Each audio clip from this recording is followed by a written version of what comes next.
Dawn breaks over a soggy stretch of ancient tundra. A cold wind whistles past your cave like it's late for something.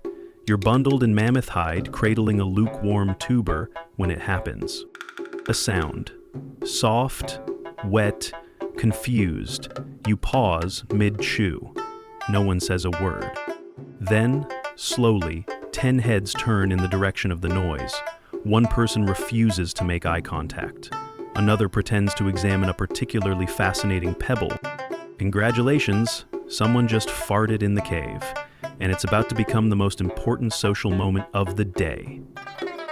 Because in the Paleolithic age, farts weren't just sounds, they were statements, cultural events, occasionally full-blown group crises. So today we're lighting the fire, sealing off the cave entrance, and diving headfirst into the burning question no historian has dared to answer. What did cavemen actually do when someone farted in the cave? Let's get one thing straight. Caves were not large. They weren't echoey echo chambers of romantic solitude. They were cramped, humid, multi-purpose smell dungeons where 20 to 40 unwashed humans ate, slept, yelled, snored, and slowly went nose-blind together over time. There were no walls, no ventilation, no such thing as personal space. Your designated sleep area? Somewhere between the fire pit and Uncle Grub's foot fungus. The air inside was thick, emotionally and physically.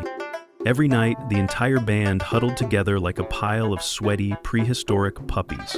Their bodies radiated heat, musk, steam, indecision, and the faint but unmistakable aura of communal flatulence denial. The atmosphere could best be described as charred root vapor, burned mammoth fat, wet hair, possibly not human, and a lingering pinch of regret and mushrooms that might have been sentient. It was an environment held together by shared hardship, fire smoke, and the mutual agreement to pretend none of it was weird. But then, add one fart, and the balance shifted violently. Instantly, the cave transformed from cozy hunter-gatherer cuddle pile into a fully pressurized meat sauna of shame. And it wasn't just about the smell. No, it was about the silence that followed.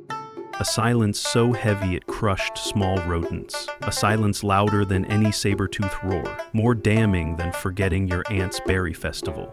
It was the kind of silence that made people reevaluate their spiritual beliefs. A silence filled with tension, judgment, and unspoken tribal codes. A silence that said, "We know it was you, Brog." And Brog? Brog stared at the fire like it owed him alimony, refusing to blink, hoping his clenched jaw would somehow erase the auditory evidence. But the damage was done. Even the flames crackled more cautiously after that. Cave society didn't have written language, but they had categories. Scholars, me, have identified at least 5 classic Paleolithic fart types. The blame ghost, soft, mysterious, disappears quickly but leaves a lingering shame. No one admits to it, but everyone silently assigns guilt to the smelliest uncle. The thunder mammoth loud, aggressive, echoes off cave walls like a bison war horn. The farter often follows it up with a proud grunt and a wide-legged stance. The betrayal happens mid-squat, during a heartfelt story or romantic exchange, causes permanent emotional damage.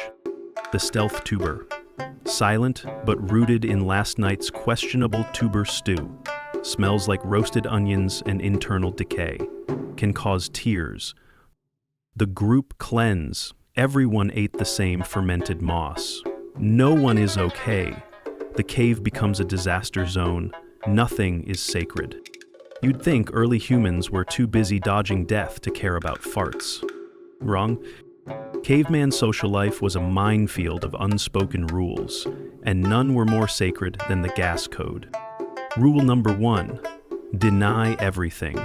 Even if the smell physically wilts nearby plants and your body is still vibrating. Deny. Blame the dog.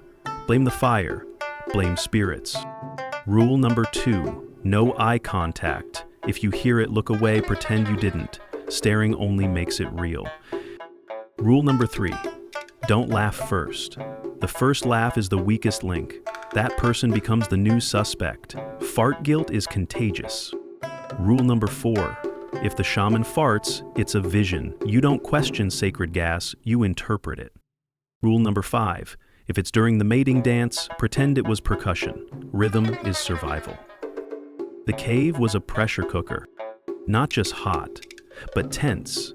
You lived shoulder to shoulder with your extended family, your crush 3 feet away, your rival 2 feet closer, and not a single drop of privacy anywhere. Then someone farted. It echoed off the stone like a declaration of war. No one moved. No one breathed. Someone's eyes watered. Someone else coughed as if that would help. The baby whimpered. All heads slowly turned. Brog sat perfectly still, poking the fire like it hadn't come from his exact direction. Of course it was Brog. That's the thing. Farts in the cave weren't just gross. They were social dynamite. But also, unavoidably, uncontrollably hilarious. The silence cracked. A snort. Then a giggle. Then Grok delivered the first ever caveman joke. Why did the mammoth run from the cave? Because Una farted during the root ceremony. Laughter erupted, someone dropped a ladle. Someone else farted from excitement. The tribe that farts together, laughs together. And then blames Brog. Not all bands handled farts the same. Some notable tribal variations include: the Whisper Society fart, no problem, but you must lean in and whisper, "I'm sorry," to the nearest elder, even if it wasn't you. For the point and gasp protocol, the first person to smell it must gasp loudly and point. This creates a rapid blame spiral that ends in either confession or aggressive fire stoking.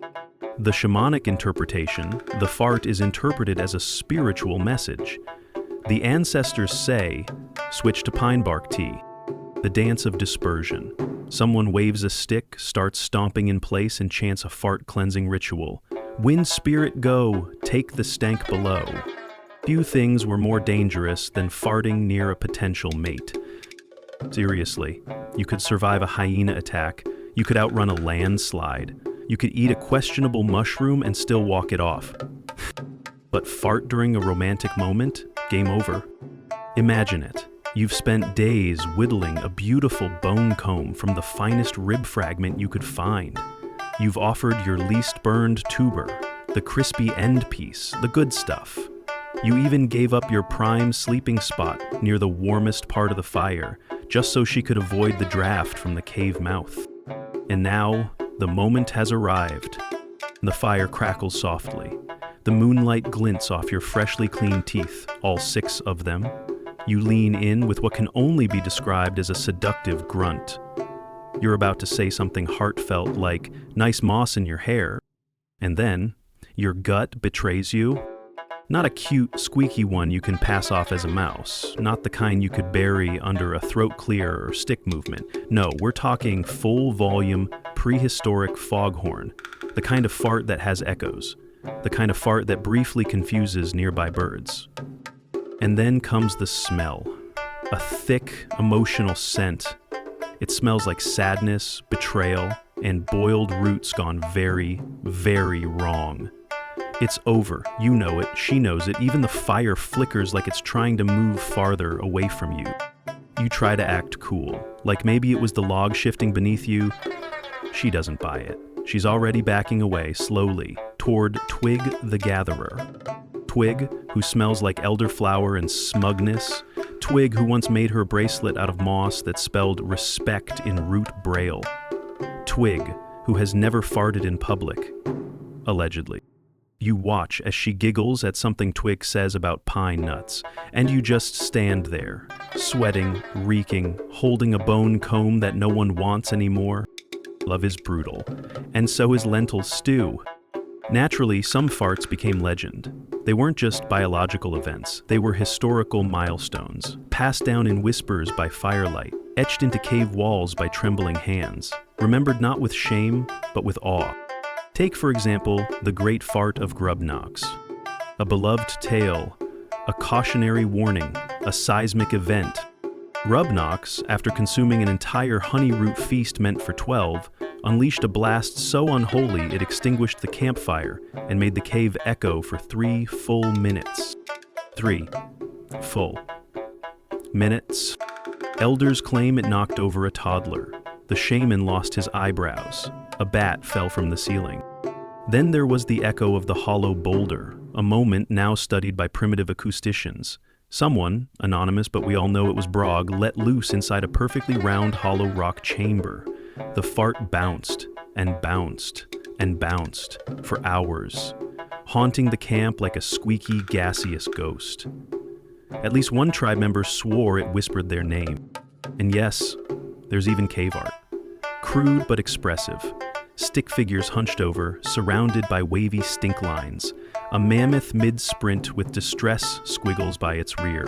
A giant charcoal spiral, labeled only the event. Tour guides, if they had them, would have charged extra to see it. Because while mammoth hunts fed the tribe and fire kept them warm, flatulence gave them folklore. Cave kids loved farts. They didn't care about shame, status, or social cues. They farted proudly, constantly, and with terrifying volume. Games included Who Farted? There were no winners, only survivors. Fart Tag, if you fart, you're it. Silent but Deadly, a stealth-based hide-and-seek variant that often ended with adult intervention. The elders pretended to be annoyed, but secretly, they laughed. Because cave childhood only lasted until your first hunt. After that, the fart innocence was gone. Desperate to control the stink spiral, tribes invented fart management systems. The ventilation twig, a large feathered branch used to wave fart particles toward the exit. The flatulence pit, a designated farting corner lined with absorbent moss. The stink stick, whoever held it was assumed to be the farter and had to sleep closer to the entrance for the night. Then there was the root cleanse ceremony, where the tribe consumed specific herbs to restore inner calm and silence. It did not work. If anything, it made the farts louder. But at least now, they smelled like peppermint and denial. Every tribe had one person. The chronic farter, the repeat offender, the wind instrument of chaos. In this tribe, it was Coco. Coco didn't just fart. Oog announced it. He would lock eyes with someone, lift one leg and say, "Thunder comes." He ruined rituals, interrupted arguments, disrupted sleeping arrangements. Once, he farted during a lightning storm and claimed credit for the thunder. But here's the thing, Coco was beloved. Because Coco owned it. He made it a performance, he made it safe. In a world where shame could crush you faster than a falling tree, Oog gave people permission to be human, loudly and repeatedly. Modern life is different. We have doors now, fans, Febreze, entire bathrooms meticulously designed for acoustic privacy and airflow optimization.